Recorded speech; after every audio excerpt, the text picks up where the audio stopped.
Hello everyone, welcome to another lecture. आज हम cholinergic system में डायरेक्ट एक्टिंग कोलिनर्जिक ड्रग्स और एगोनिस्ट में तीसरा ड्रग जो कि है कार्बाकोल उसे पढ़ेंगे। ठीक है, कार्बाकोल क्या है? कार्बाकोल एक डायरेक्ट एक्टिंग कोलिनर्जिक एगोनिस्ट है। डायरेक्ट एक्टिंग है मतलब डायरेक्ट जाके वो रिसेप्टर पे एक्ट करेगा। ठीक है, तो have both muscarinic and nicotinic activity. ठीक है, दोनों मस्करेनिक एंड निकोटिनिक रिसेप्टर्स दोनों पे जाके ये एक्ट करेगा, एक डिफ्यूज्ड एक्शन देगा। इससे पहले हमने दो ड्रग्स पढ़े, बेथानिकोल और एसिटाइलकोलिन। बेथानिकोल मस्करेनिक एगोनिस्ट था वो, लेकिन जो एसिटाइलकोलिन था वो both muscarinic and nicotinic receptors पे वो जाके एक्ट कर रहा था, इसीलिए उसे हम क्लिनिकली यूज़ नहीं कर रहे थे।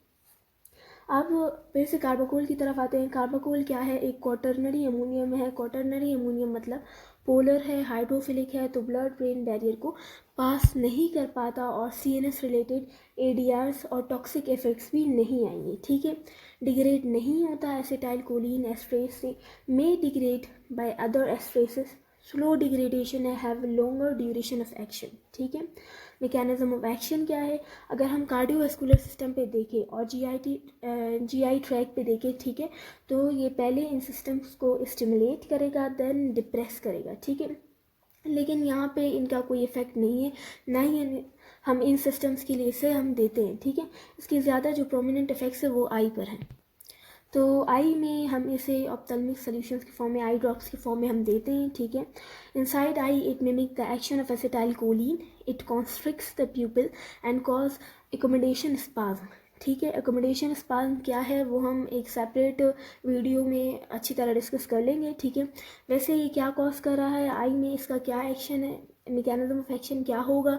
ये मियोसिस कॉज करवाएगा। ठीक है, प्यूपिल को कॉन्स्ट्रिक्ट करवाएगा और अकोमोडेशन स्पाज्म को कॉज करेगा। ठीक है, तो क्या है, हम इसे थेरेप्यूटिकली हम इतना यूज़ नहीं करते। ठीक है, क्यों यूज़ नहीं करते? पहली बात, इसकी पोटेंसी ज़्यादा है। ठीक है, इसकी पोटेंसी ज़्यादा है, और दूसरी नॉन सेलेक्टिव है। ठीक है, डिफ्यूज़ एक्शन देगा, और तीसरी बात, इसका जो ड्यूरेशन ऑफ एक्शन है वो भी ज़्यादा है, तो इसीलिए हम इसे थेरेप्यूटिकली इतना यूज़ नहीं करते। वैसे अगर यूजेस देखें तो क्या यूजेस होंगी इसकी? बिफोर सर्जरी आई में हम देते हैं म्यूसिस करवाने के लिए। ठीक है, also use in glaucoma where intraocular pressure जहाँ पे ज़्यादा हुआ होता है ना, तो ग्लोकोमा में भी हम इसे यूज़ करते हैं। एडीआर्स एज सच कोई एडीआर्स नहीं है, क्योंकि ना ही हम इसे ओरली देते हैं, ना ही इंट्रावीनसली लेते हैं, ना ही हम इसे इंट्रामस्क्यूलरली देते हैं, तो इसीलिए इसके कोई एडीआर्स नहीं है।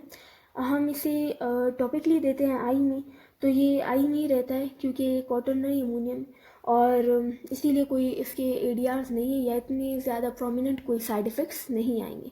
That's all guys, thanks for watching. Please like, comment and share, and don't forget to subscribe. Thank you.